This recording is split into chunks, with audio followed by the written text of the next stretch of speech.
Hello everybody and welcome to the Inspiro Freak private coaching recordings for your listening pleasure. This is episode number 1. So today I just wanted to talk to you about a technique that I've learned that was very, very insightful for me, and the technique was initially developed for people that has OCD, but I can see the value of it for people with addictions, and I think it is a very useful technique, and that's what I'm going to try and convey to you in this episode.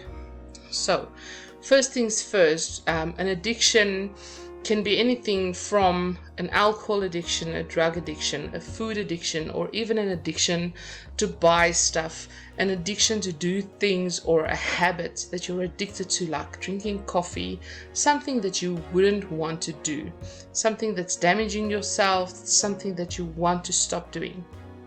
So this technique works very well, and what you do is it's a 5-step process. Each and every time you catch yourself wanting, you've got that urge to go and do whatever it is. So let's take an example. Let's say you are an overeater and you want to learn to stop overeating just for an emotional fix or whatever. Then what is going to happen is every time you get that urge, you are step number one, going to remind yourself that this is an addictive urge. Okay, that's the first step you take. The second step you take is you are going to say that this comes from my childhood. This is something that originated in your childhood, and the reason it originated in your childhood is because when you go through adversity as a child, and when you can't fight or flee the situation and you can't tell anybody about it, who do you have to tell? There's no one. Okay, so now what do? You tune it out, you numb it with something else. So either you have developed an addiction to something or a substance to try and numb out the thing that you cannot fight back, you cannot flee the situation, and you cannot really tell anybody. So step number 1, saying this is an addictive urge, just recognizing that. Step number 2 is saying that, okay, I realize that it comes from childhood adversity. Step number 3 is to distract yourself for 15 minutes. Now, when you distract yourself, do something that is healthy or that's fun or that's creative, and have a list of things that you can do beforehand. Don't start and think, what can I do?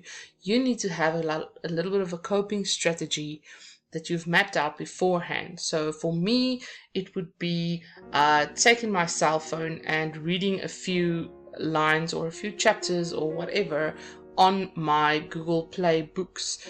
For someone else, it could be go paint your nails, or you could decide to listen to a few tracks of music. You could decide to go play with your dog outside, to draw a picture with your child, anything that can distract you for 15 minutes so that the urge can pass. Okay, then step number 4 is writing, and it's very imperative that you write down, not just say to yourself, what has this urge, this addiction that I've developed through the years, what has it cost me in my life? What has it cost you last week? What has it cost you last month? And what has it cost you in the last year? And if you look at your life, how much has this addiction cost you? What is the consequences of this addiction? So I want you to write it down, and even if it's on a notepad on your cell phone, I want you to write down what is the negative points of having this addiction. All right, and then step number 5 is I want you to visualize something better, because if you are like I was, I felt a kind of arrested development because of my weight journey. Is the focus my whole life was on this addiction, this food addiction that I had. So I didn't really work on any other aspects of my life because I was so focused on trying to get this category right. So I often feel that there is arrested development in terms of my growth. And if you had an addiction, maybe you were abusing alcohol or taking drugs, or even you've got an addiction to shopping or an addiction to something like coffee or anything else like that, ask yourself, if you didn't have this addiction, if I had to wave a magic wand and tomorrow you were rid of it, or today you were rid of it, how different will your life be today, a week from now, a month from now, a year from now, for the rest of your life without this addiction? And remind yourself of the future and what it could look like, so that we reimagine what we want. So this is an amazing 5-step process, and I think that if we implement it in our lives, there's only value that we can get from it. So I really recommend you thinking about doing that. Let's just go through the 5 steps again. So step number 1, it is relabel. So say to yourself, this is an addictive thought or urge, and just recognize that it is urgent, but it is dysfunctional. Okay, label the addictive thought or urge exactly for what it is, not mistaking it for reality, because it's just having some conscious intention and attention around what you are doing. Be fully aware of the sense of urgency that attends the impulse, and keep labeling it as a manifestation of addiction rather than a reality that you must act upon. And it takes the ability to stand outside of yourself and watch yourself in action, because that's what's meant by having conscious attention. And attention is just viewing yourself as a kind of a spectator, and seeing what you're doing wrong. Okay, just recognize that it is not a need, it is only a dysfunctional thought, right? Step number 2 is reattribute. So it is a neurological circuit that was programmed into your brain long ago from your adverse childhood experiences. So just recognize and say to yourself, this is my brain sending me a false message. So state very clearly where that urge originated. You say to yourself, it originated in neurological circuits that were programmed into my brain long ago when I was a child, and it represents a dopamine or an endorphin hunger on the part of my brain system that early in my life lacked the necessary conditions for their full development. Okay, and it also represents an emotional need that wasn't satisfied. It is just the effect of the circumstances over which you had no control as a child. And also say to yourself that there are better sources of dopamine and endorphins in the world, and more satisfying ways to have your needs for vitality and intimacy met. Okay, dopamine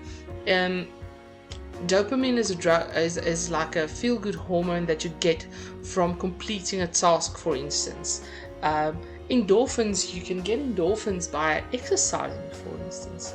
So and just remember, when you go through this 5-step process, that you will have relapses. Failure is normal. It is just your brain trying again to go back to the old pattern. And then you just need to say to your brain, hi, old brain circuits, I see you're still active, but I'm still active as well. So sit back down. I am in control, not you. Okay, and step number 3 is refocus, buying yourself 15 minutes by doing something healthy or creative. It is not how you feel in that moment that counts. It is what you do. So by distracting yourself, you are not going to do that harmful habit or addictive thing that you're doing. So find something else to do. Your initial goal is just to buy yourself 15 minutes. Okay, do something healthy and creative, but anything that will please you without causing greater harm. Okay, teach your brain that it doesn't have to obey the addictive call. It can exercise the free, not your free will, the free won't. Okay, Okay, you know that holding out for even a short period of time is an achievement. So even if you could put it off for 5 or 10 minutes, that is also an accomplishment. And I want you to be proud of yourself for every time you succeeded in not giving in to that urge. Okay. Step number 4 is journal on what destruction this addictive urge has caused. So drive it into your skull, into your brain, that what has been the real impact of this addictive urge in your life. It has been disaster. It meant pain for you. And don't judge yourself. Judge the urge or the thought, the addictive thought. Don't judge yourself. Remind yourself why you have gone to all this trouble, all these steps so far. The more clearly you see how things are, the more liberated you will be.